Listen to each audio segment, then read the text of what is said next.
the issue of Palestine in general, not only this latest crisis, but in general, is somehow always dominated by Jewish voices, and it's really refreshing and excellent to have Leva here and to have a Palestinian on the with the mic to talk about Palestine. It frustrates me to no end to see debate after debate, conversation after conversation, lecture after lecture of Jewish people of all different political shades and political persuasions talking about Palestine. And somehow the Palestinian voice seems to always be missing. It's like they can't find a Palestinian to come and speak. So I think this is very important and grateful to hear that. Thanks.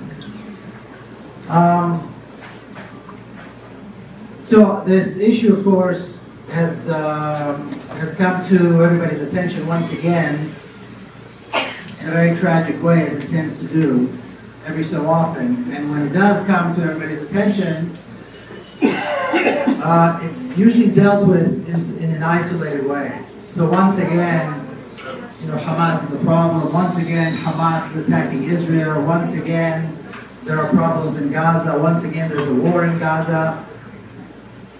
And what is missing here is always context. There's never any context. And so I think it's important to understand what is happening today in Gaza in the context of the entire Israeli-Palestinian issue. This has nothing to do with Hamas. This has nothing to do specifically with Gaza.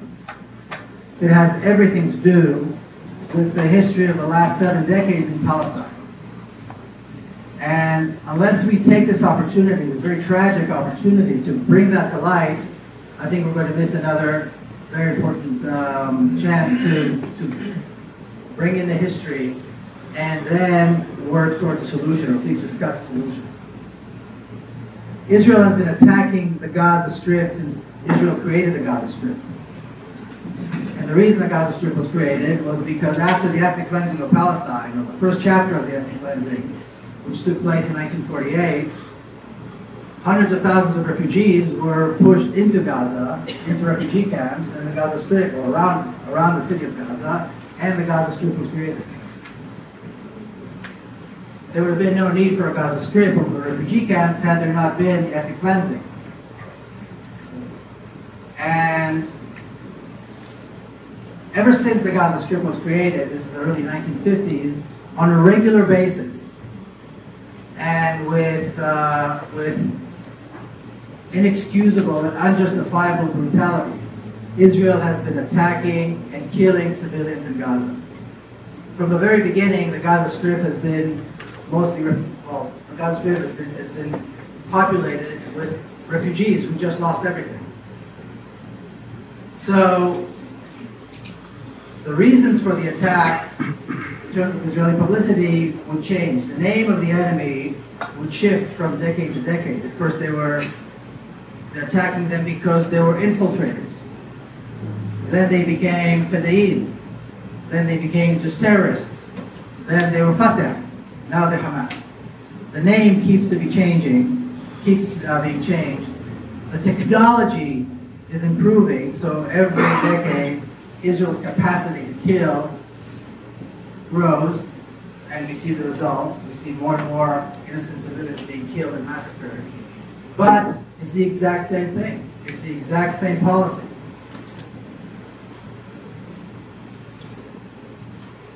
Now,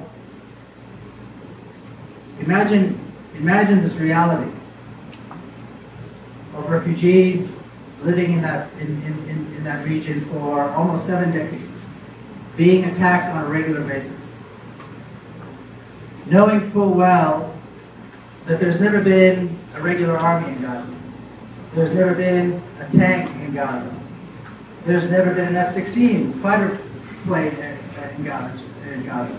There has never been a military in Gaza. There has never been a threat, a security threat to Israel from Gaza. The most that ever was were what we have today, maybe several thousand guerrilla fighters, resistance fighters. And somehow the blame for the attacks is always placed on the victims. Israel always manages to create this impression that this is a war that is inevitable. This is a fight for our existence. Because there is this existential threat to our very being coming out of Gaza. And therefore we need to keep attacking. And they managed to create the impression that the loss of lives, civilian lives, is the fault of the victim, is the fault of whoever it is that's in Gaza. And none of this is new. This has been the exact same thing for the last 60, 65 years. Now, Hamas certainly does not pose a security threat, much less an existential threat for Israel. Palestinians never have. So the question that's begged here, if there is no real threat, what's the issue? What is it about Gaza that forces Israel to keep attacking and killing civilians on a regular basis?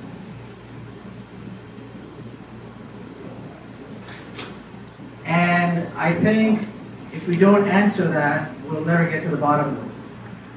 This is the crucial answer. This is the crucial question. If there is no, and we know there is no military threat, there is no security threat, there never has been. Palestinians have never posed a security threat to Israel, certainly not from Gaza. But the existence of hundreds of thousands of refugees who refuse to surrender, who want to return to their homes, right there on the border with Israel. They're not far away in Lebanon or Syria, they are right there. Only 10 minutes away, just a couple of miles drive from Israeli cities where there's plenty of electricity, and there's plenty of water, and there's no shortage of medicine, there never has been, where you have modern medical facilities available to everyone. That existence of that reality right next to Israel poses a threat to Israel's legitimacy. The threat is to Israel's legitimacy, not to Israel's security. And that leaves two choices. It leaves Israel with two choices. To find a way to solve the issue, to resolve the problem of the refugees by allowing them to return to their homes, by opening that huge concentration camp that was created in Gaza, and trying in whatever way they can to reverse that horrific crime of ethnic cleansing that began in 1948, or to attack. Those are the two only options. Now, I think it's really important to state absolutely clearly, and particularly now when we see this horrific massacre taking place. And like you heard, I was there for 6 weeks now. I drove around. You drive around Gaza, you know, you're in Israeli cities and everything is fine. I mean, life in Israel has not been disrupted at all. From time to time there's a siren, so people feel like they have to go into a protected room for 5 minutes, and everybody feels really sorry for themselves. But that's it. Sorry for themselves. People go out, they eat, they shop, they do everything they need. There's really no disruption in life.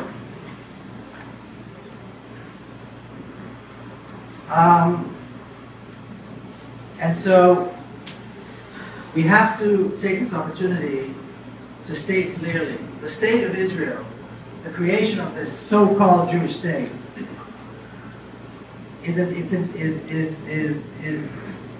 not only is it illegitimate, I would say that Israel is the illegitimate child of this union between racism and colonialism.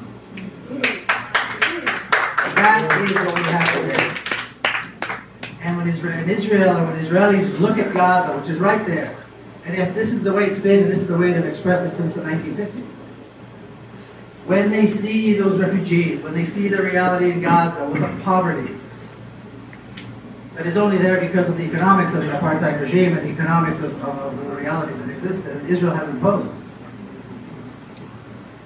and the lack of water, and the lack of sanitation, and the lack of proper nutrition and medicine, and so forth, that are all the result of Israeli policies. And they compare that with their life, knowing full well that they are living the life that rightfully belongs to these refugees. They are living on the land that rightfully belongs to the people in Gaza, to these refugees. This creates a problem. And the only way to resolve this problem, other than solving it, is killing it. And for, like I said, for almost more than 6 decades now, on a regular basis, Israel goes in and attacks and kills civilians in Gaza, and it will not stop. It will not stop as long as the state of Israel exists, and as long as Palestinians in Gaza exist. This is something that has to be stated and recognized clearly. Particularly today, as we sit here, there's a few days of a bit of a break in the killing. But over 2,000 people were killed for nothing.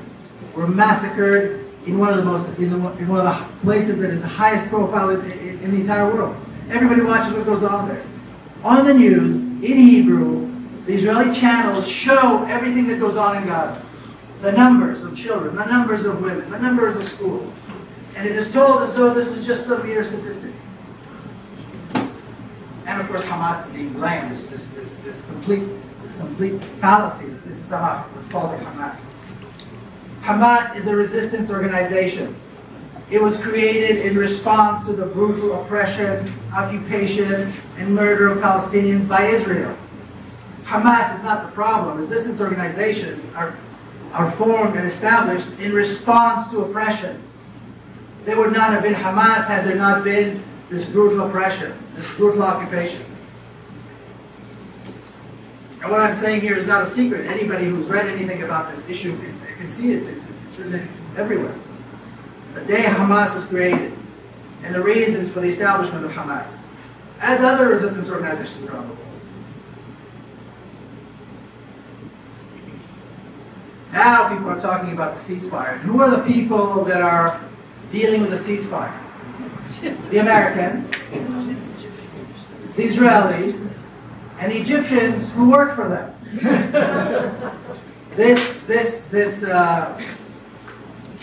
new monster that is now in charge in Egypt, in Cairo, this new little Mussolini who thinks he is, I don't know what. He is the one that's in charge. He's paid for by the Israelis and by the Americans. He works for them. He's a collaborator. And he is the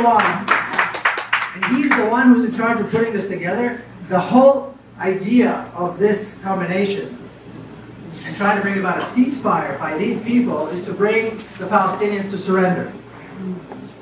And they're not surrendering, obviously. I don't know where they get their staying power, but even with this horrific destruction that has been taking place in Gaza, they have staying power. They're still shooting. They're still there. And their demands, I think, are something that every single person needs to support. There is no point in a ceasefire unless there's a lifting of the siege.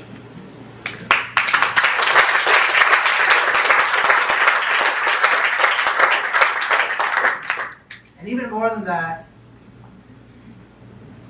people of conscience around the world are speaking. I mean, we've seen 100,000 protests in London, we've seen 40,000 in Cape Town, we see tens of thousands of people come out. It's not enough. European governments, even the Turkish government, certainly the American administration, do nothing. All the names of the countries that I just mentioned do billions of dollars worth of trade with Israel. The Turkish government does as well, including arms deals. Billions and billions of dollars worth of arms sales. So obviously the protests are not enough. I think when the Israelis are looking into this, or as they were approaching their decision, going through the decision-making process, they figured they can sustain 50, 100, maybe 150 dead soldiers. It would still be worth it. They would still have the support of the people, and they do. Bibi Netanyahu today is the happiest prime minister on earth. I don't think there's another prime minister in the world that has such support. He has no opposition in the press, no opposition in the public, no opposition in the Knesset, the parliament, and no opposition in the cabinet, other than a few people who are suggesting that Israel will occupy Gaza completely again. So a few people who are voicing this from the right, but generally speaking, he has no opposition. And of course, dead soldiers are good for morale. They bring people together. So 100 soldiers, 150 soldiers, they can sustain. The question is, how many dead Palestinians will the world be willing to put up with? We've gone beyond 2,000. I'm guessing at least another 1,000 are going to die before this is over. Some from their wounds, some from continuous attacks, some that will be, they're probably will be found under the rubble at one point. This is not over. And it's all a question of who's got the staying power. Hamas certainly seems to have, the Palestinians certainly seem to have staying power. They're still willing to fight. They see no point, and they're absolutely right, there is no point in a ceasefire unless it leads to real change, to lifting of the siege. I would say that it has to go beyond lifting of the siege. There has to be a lifting of the siege. Israel has to be made to pay to rebuild Gaza, to pay restitution, and I think until this, and then to repatriate the refugees. Until the refugees are allowed to go back to their homes, this was not going to be resolved. And this is exactly what needs to be the name of the game. This needs to be the message. People of conscience around the world have to stop being afraid of saying the Palestinians are right, Hamas is right. This is what needs to happen. Lifting of the siege, rebuilding of Gaza, paid for by American dollars that are being sent to Israel. $3 billion can do a lot in Gaza. And a real commitment by Israel to stop destroying and stop killing. I don't know why nobody's demanding that the Israeli ambassadors be sent home. I think the South Africans did that. And maybe one or two other countries have demanded that the Israeli ambassadors be sent home, or they called in their own ambassadors from Tel Aviv. This is what needs to happen. Sadly, everything that will be done from this point on is too late for the 2,000 or 3,000 Palestinians who lost their lives, and the countless thousands who are injured. You sometimes wonder whose fate is worse, because of the nature of injuries and because of the nature of the reality in Gaza. There is no ability for people, for doctors and hospitals to take care of the wounded. The Egyptians crossed the border and closed the border, so they're not allowing wounded to go into Egypt to get treatment. Certainly Israel is not allowing them to do that either. So once again, even though this is more than horrific, I think it's important for us to realize this is more than horrific and to stop treating it like it's a statistic. 2,000 or 3,000 innocent civilians dead for no reason, in broad daylight, using our money, American-made arms, in violation of who knows how many laws. This needs to be brought up. This needs to be said clearly. And there has to be a demand from our politicians, from our movie stars, from our writers, from our academics, from every single person. Israel must be punished. There has to be a boycott. There has to be divestment. There has to be sanctions imposed.